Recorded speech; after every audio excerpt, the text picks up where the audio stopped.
भाजपा विधान परिषद विधायक अमित गोरखे के निजी सहायक सुशांत भीसे की पत्नी तनिषा भीसे की मौत के लिए उनके परिवार ने दीनानाथ मंगेशकर अस्पताल प्रशासन पर आरोप लगाया है।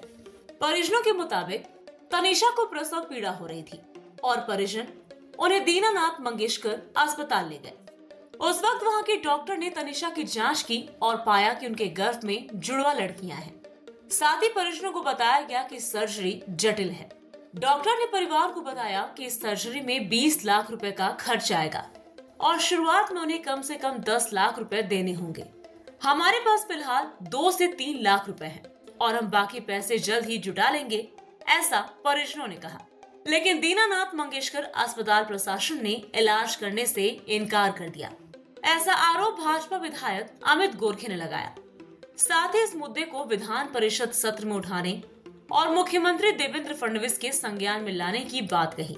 विधायक अमित गोरखे ने पुणे के पुलिस उपायुक्त रंजन शर्मा से मुलाकात की और सारी बातें विस्तार से बताई। डीसीपी रंजन ने अपराध दर्ज करके अस्पताल प्रशासन के विरुद्ध कार्रवाई करने का आश्वासन दिया। इस मामले पर महिला आयोग की अध्यक्ष रूपाली चाकणकर ने संज्ञान लिया है। काल एक अत्यंत दुर्दैवी घटना घडली, ती म्हणजे आमची भगिनी मोनाली सुशांत भिसे, तिचे पती माझे स्वीय सहाय्यक म्हणून काम करतात।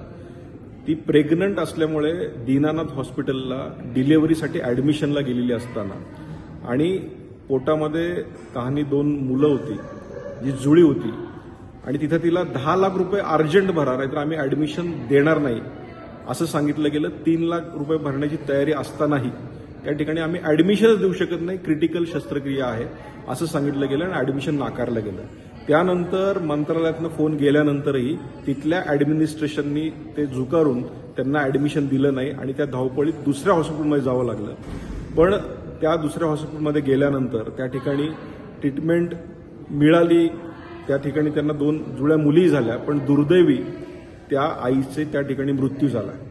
मला हे सांगायचं की दीनानाथ हॉस्पिटल हे खऱ्या अर्थानं गरिबांसाठी आणि ट्रस्ट म्हणून चालवलं जातं, पण अशा प्रकारचा अत्यंत गंभीर गुन्हा ह्या हॉस्पिटलने केलेला आहे आणि अशा अनेक तक्रारी ह्या आलेल्या आहेत आणि हे जर माझ्या स्वतःच्या पीए बरोबर होत असेल तर अत्यंत दुर्दैवी घटना आहे। त्यामुळे येणाऱ्या अधिवेशनामध्ये नक्की हा विषय आम्ही मांडणार आहोत आणि याविषयी कडक पावले नक्कीच माननीय मुख्यमंत्री आणि सर्वांनी उचलावी अशी मी विनंती करणार आहे। Bureau report, V-SRS news, Pune, Maharashtra.